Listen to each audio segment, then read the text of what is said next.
तर अयोध्येत शंकराचार्य का गेले नाहीत, तिथं आजूबाजूला भ्रष्टाचारी कसे होते, अशा विविध मुद्द्यावरून उद्धव ठाकरेंनी भाजपवर टीका केली आहे। त्यावरून काय वार पलटवार झाल्यात पाहूयात।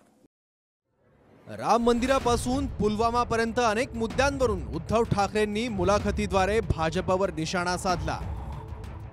मात्र या दोघांची मुलाखत म्हणजे काळूबाळूची मुलाखत असल्याची टीका करत भाजपच्या बावनकुळेंनी खिल्ली उडवली आहे।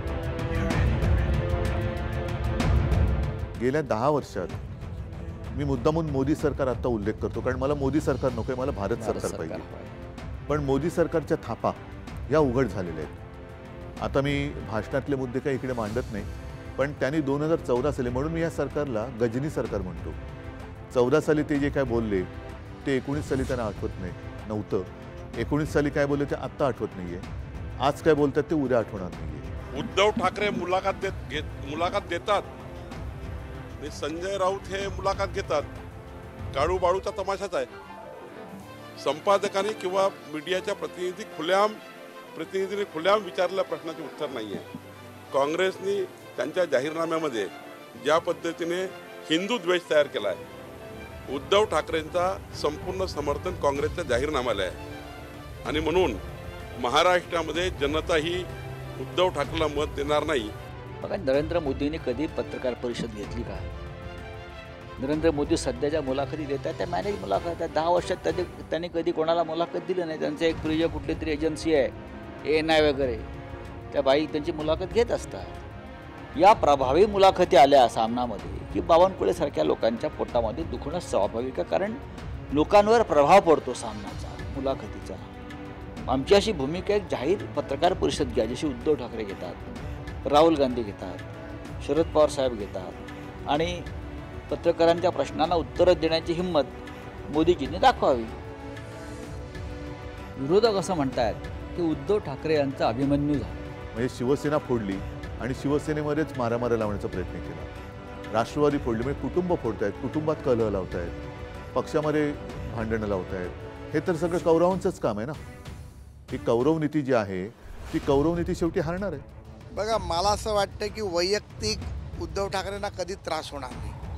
आम्ही नेहमी त्यांना शिवसेना प्रमुखांचे पुत्र म्हणूनच पाहतो, आणि जसं माननीय पंतप्रधानांनी सांगितलं की शिवसेना प्रमुखांचा पुत्र म्हणून त्यांना कधी जर त्रास झाला तर निश्चितपणे माननीय पंतप्रधान असतील, देवेंद्रजी असतील, हे वैयक्तिक त्रास कधी देणार नाही याची मला खात्री। देवेंद्रशी गद्दारी करून 2019मध्ये शरद पवारांचा सारख्याला बरोबर घेऊन हिंदुत्वाची नाल सोडून मुख्यमंत्रीपद त्यांनी गद्दारी करून भोगलं।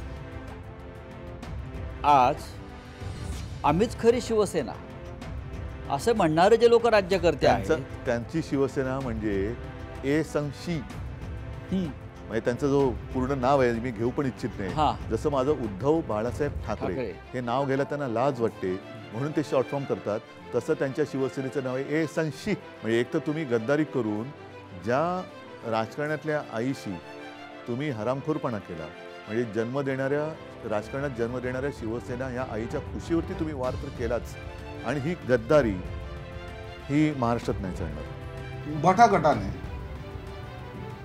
बापाशी केलेली ही गद्दारी होती। त्या मुलाखतीमध्ये कुठेही स्पष्ट असं केलं नाही की आम्ही काँग्रेस आणि राष्ट्रवादी बरोबर का गेलो।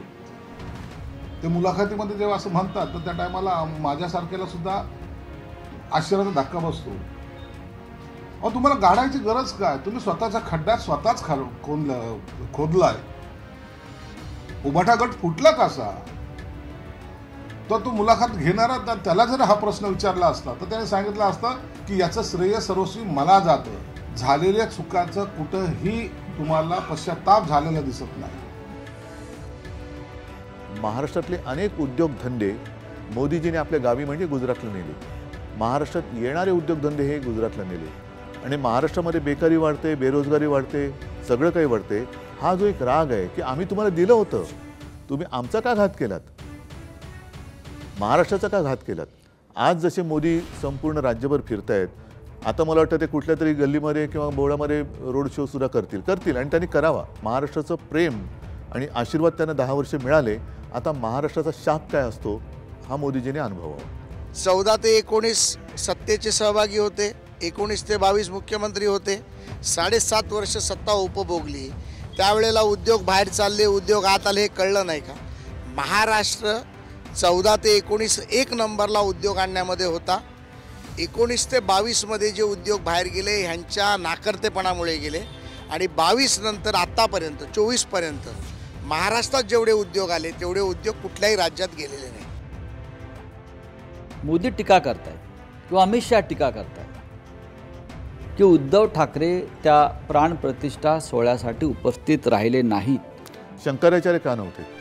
मी अयोध्येला गेलो नाही कारण मला काय मानपान याची आवश्यकता नाही आहे. मी शिवसैनिकांना घेऊन राम मंदिरात गेलो होतो, अयोध्येला गेलो होतो, तेव्हा मंदिर नव्हतं. मी तिथे जाताना शिवजन्मभूमीची एक मुठभर माती घेऊन राम जन्मभूमीला गेलो. शंकराचार्यांनी त्याच्यावरती टीका केली. तुमच्या आजूबाजूला शंकराचार्य नव्हते पण भ्रष्टाचारी सगळे होते, कारण हा राम माझा सुद्धा आहे, हा राम कोणाची मक्तेदारी नाही. उद्धव ठाकरेंनी मोदींचा फोटो लावून मोदींच्या सभा घेऊन 18 जागा जिंकल्या. आता उद्धव ठाकरेंनी मला 18 खासदार म्हणून दाखवावे. शरद पवारांसोबत आणि सोनिया गांधीसोबत बसून 18 खासदार म्हणून दाखवावे. 18 खासदार म्हणून दाखवावे. उद्धव ठाकरेजी पाहू 4 तारखेला तुम्ही ज्या पद्धतीने पक्षाचं पतन केलं, ज्या पद्धतीने महाराष्ट्राचं पतन केलं, आता मला 18 खासदार उद्धव ठाकरेचे आले तर समजू की उद्धव ठाकरेची धमक होती. त्यांनी त्या ठिकाणी स्वतःचं कर्तृत्व केलं होतं. जर 18 जागा आल्या नाही तर मग मोदींचं कर्तृत्व होतं.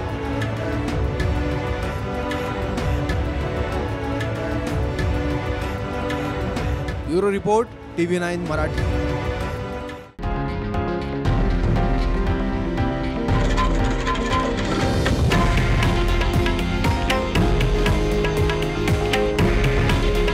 हे आहे देशातील नंबर 1 न्यूज नेटवर्क आणि आपण पाहत आहात TV9 मराठी. काळजी तुमची, हित महाराष्ट्राचं.